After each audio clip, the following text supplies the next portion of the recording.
A husband's called to bring rest to your wife, and the acronym for rest is restoration, empowerment, sanctification, and trusting in Jesus. And Paul, the second text I want you to bring up is Ruth chapter 1, verse 9. What is the Bible text again, sir? Ruth chapter 1, verse 9. Ruth chapter 1, verse 9. Okay.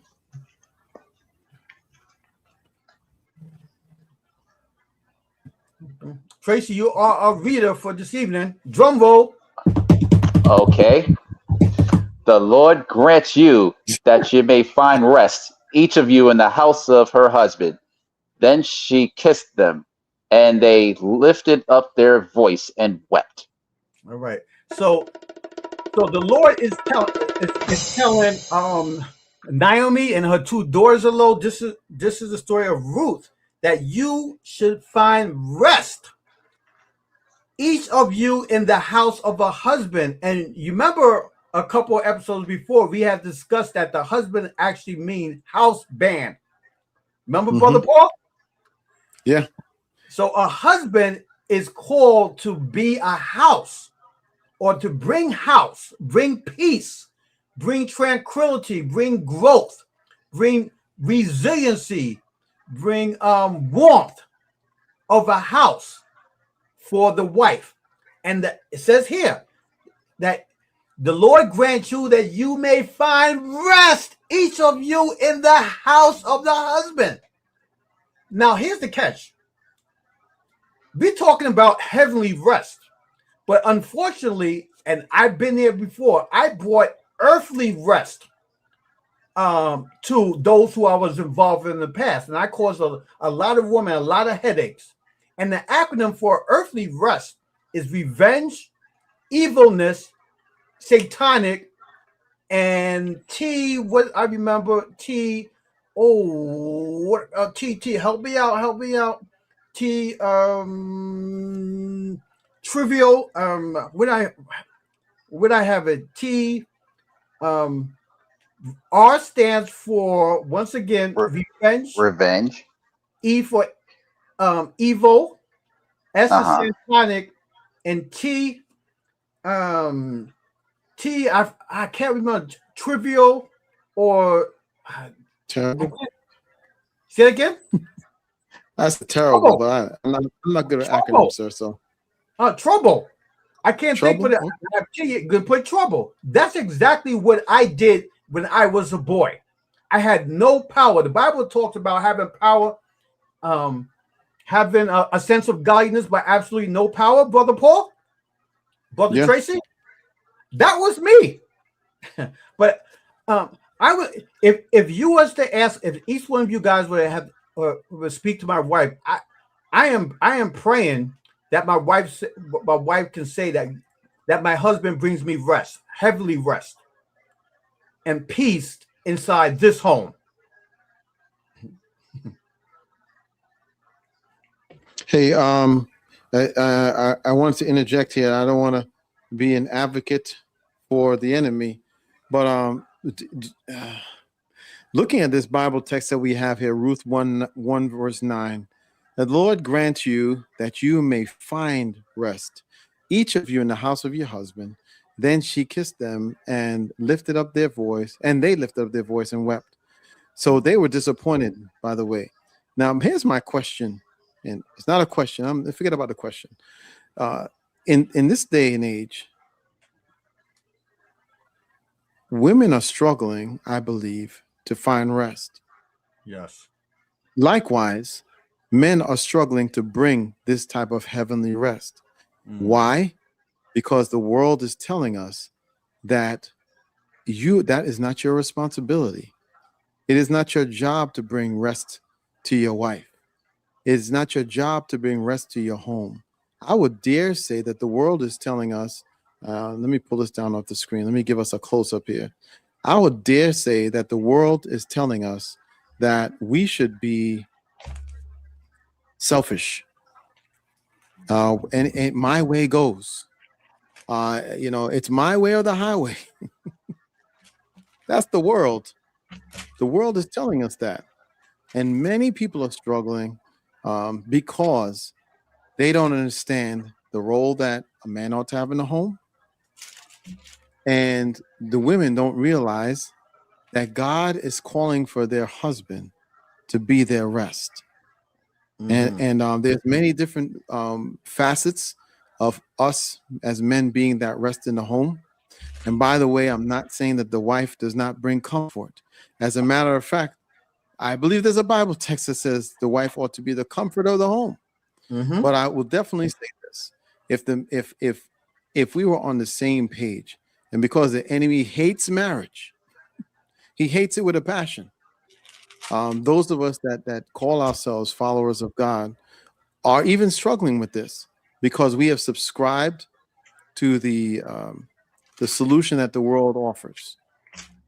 And there's very many solutions that the world offers, but I'm taking a bit of a sidebar here to say that as we look at this text, let me put it out, the last text we just looked at, Ruth 1 verse 9, many people are struggling and not finding rest in their homes because they don't realize that the blessing that God has for their homes when they are on one accord.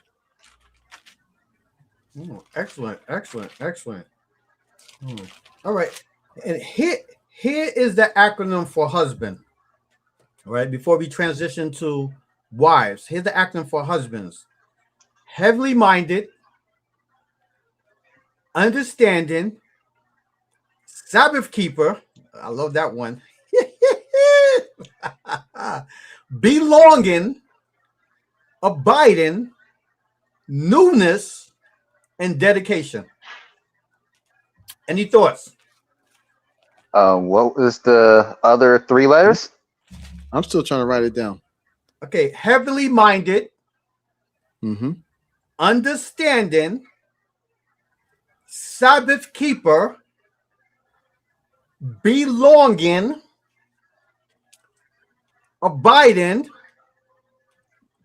newness, and dedication. Now I'm going to blow your mind with this one. Right. How many letters in the word is in the word husband? 7. Why 7? 7. So, Because the if I number remember correctly, you Sorry, first. go ahead, Tracy. No, you're fine, Tracy. Go ahead. If I remember correctly, took 7 days to establish the earth we on to this day. Am I all right? Yeah. You're real close. I'll give you an 89 for that one. Okay. No, man, I go right along with him because we have in the establishment of the 7 days, we also see, and this is where I would say we also see that 7 is the number of completion. Yes. The number of completion as far as God is concerned, which is why there's a culmination of creation on the 7th day. Yeah. Amen. All right. I'm looking for one particular word. Okay. And what's the I word? don't have it. I don't know. Starts with S. Sanctification? Sabbath? Oh, okay. Sabbath. All so right. Based on what you're saying, we understand what it means to be complete. In the role of a man prepared to be a husband. And once we are prepared to be a husband, God will give you a wife. Many times I have asked men, why you want to get married? I want to be a wife. You got to be a husband first before you get a wife. You ask why you want to get married? I want to have a husband. You got to be a wife before you're a husband. Too many men are getting married, but they do not understand what it means to be a husband. Plain and simple. The terms that we gave here, and of course, if you want to use the same analogy that we had said before, find a text of what it means to be heavenly minded. Find a text that relate to understand it. Find a text that relate to be a Sabbath keeper. What does it mean to belong? Who are you belonging to? What does it mean to be abiding? Abiding means that Christ is living in you. What does it mean to be newness? What does it mean to be dedicated?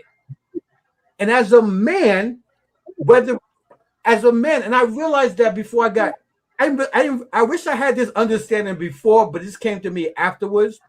As a man, even though we are not married physically, you are married to Jesus. That's right. Right. Yeah. So, and it's amazing here. See, the wisdom of God is beyond our understanding.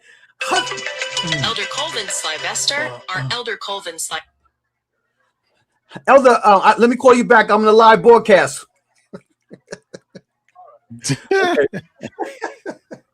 Okay. The wisdom of God, who will give us the word husband, consisting of 7 letters, Sabbath.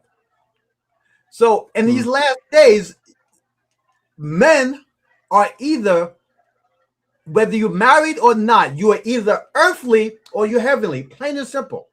This is why when we look at life, we look at husband or man you look at from a social perspective. There's so many things in the world that can affect us as boys to men. Psychologically,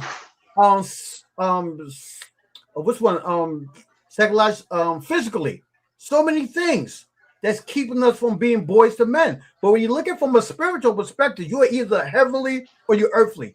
There's no in between. And unfortunately, there is an in between. A lot of men have a sense of godliness, but no power. Hypocrites. We act one way when we're in church, but when we're out of church, we act differently. Any thoughts? I could say for myself that the church, it became a place purely of entertainment, and the whole point of the church was being lost for every church I ever went to, which was to get the message to carry into our daily lives. So since I cannot ever trust the church for what it's been shown to me to be, I had to find more, it's like another avenue to get the word in such a way that it will not be skewed towards one's personal experience or someone's ambition to pocket off of the neighborhood. Excellent point. Excellent point. All right. Let's pull up this first video. Brother Paul, go ahead. I just want to mention one point regarding that. Thank you for that, Brother Tracy. I will say this. I found myself in similar circumstances as well. And as you are growing as a leader in your home, and you realize the value that God has for you in your personal study, you will discover the importance of you being a voice of doing the right, even within churches. So I think that it's essential for churches to supply spiritual growth and empower leaders even. But I also will say this: if I'm someplace and the pastor or the leaders are going in a direction that is against the Bible, then I have a responsibility there, because because the priest of your home, one, you have every right to expound upon the word of God as well, and even as you grow in your studies, you might even there ain't nothing wrong with you going to a pastor and saying, hey, can we take a look at this scripture and see where the direction that we ought to go? Are we going in the right direction? Are we edifying the brethren, or are we in it for filthy lucre? So I'm glad you mentioned that. It just came to my mind. I hope it, and I think based upon what I heard you just share, that you do have a mindset that you want to do what's right.